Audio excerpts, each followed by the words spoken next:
एक ऐसा वीडियो लेकर आया हूँ जो कि आप हॉरर स्टोरी है वीडियो और शुरू से लेकर अंत तक बने रहना।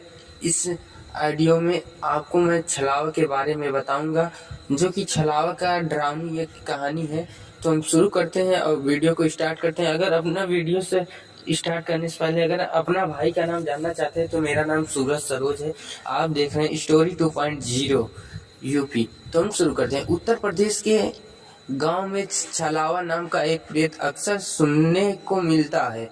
लोग कहते हैं कि यह एक ऐसा भूत है जो इंसान का रूप बनाकर सामने आता है और उसे भटकाकर मौत के रास्ते तक पहुंचा देता है। यह कहानी है ऐसी ही एक गांव की जो कि गोरखपुर के पास बसे छोटे से गांव रामपुरा में है। रात के समय बाहर निकलना किसी खौफ से कम नहीं था। लोग कहते थे कि रात ढलते ही खेतों और सूनी गलियों में छलावा घूमता है। रघुनाथ गांव का ही 20 साल का एक नौजवान इन बातों को मजाक समझता था। वो अक्सर अपने दोस्तों से हंसते हुए कहता था, अरे भैया, अगर सच में छलावा होता है तो अब तक मुझे खा गया होता। मैं तो रोज देर तक जागता हूँ, खेलकर लौटता हूँ। लेकिन उसकी माँ उसे हमेशा डरती, रात को अकेले मत निकला कर, छलावा किसी का सगा नहीं होता। रघुनाथ हंसकर टाल देता है। तो एक दिन आधी रात का समय था। एक दिन गांव में मेला लगा। रात भर ढोल नगाड़े झूले और रोशनी से गांव जगमगा रहा था। रघुनाथ भी दोस्तों के साथ देर तक मेले में रहा, करीब 12 बजे तक।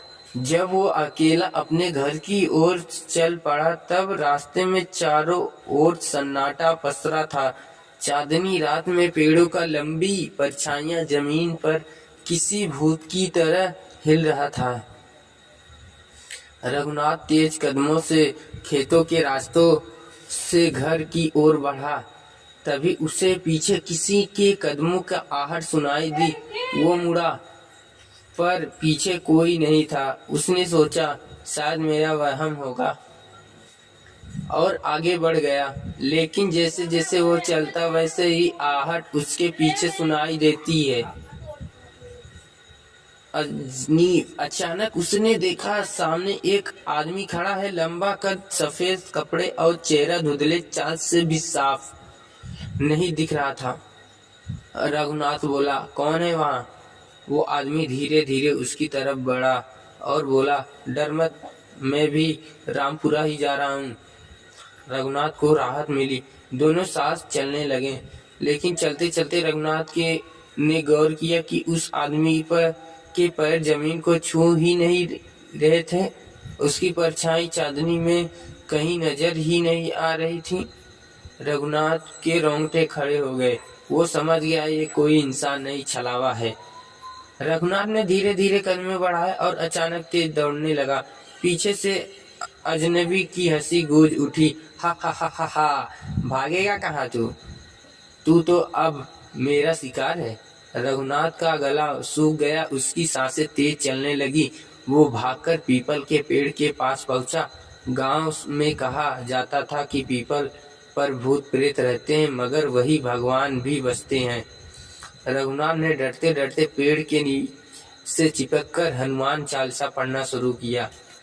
जैसे ही उसने पाठ शुरू किया, चारों ओर तेज आंधी चलने लगी।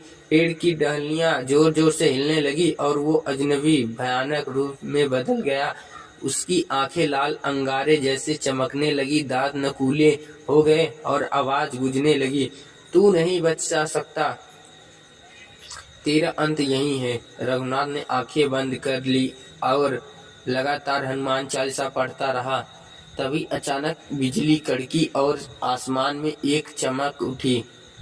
उस चमक के बाद अजनबी की चीख गूंज उठी, आ आ आ आ, और देखते ही देखते धुएं में बदल गया।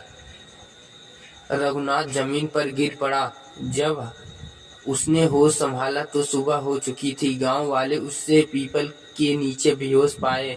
उसने सबको अपनी आप बीती सुनाई। कुछ लोग ने कहा, तू सचमुच छलावे से टकरा गया था? तो कुछ ने मजाक उड़ाया, अरे ये सब तेरे दिमाग का वहम है। लेकिन उस दिन के बाद रघुनाथ ने रात को अकेले निकलना बिल्कुल छोड़ दिया। गांव के बुजुर्ग बताते हैं कि छलावा कोई साधारण भूत नहीं, बल्कि उन लोगों की आत्माएं होती हैं जो अधूरी इच्छाओं के साथ मरे होते हैं।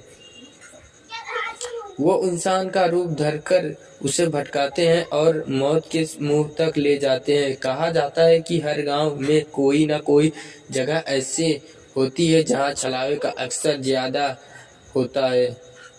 रामपुरा में वो जगह वही पीपल का पेड़ था।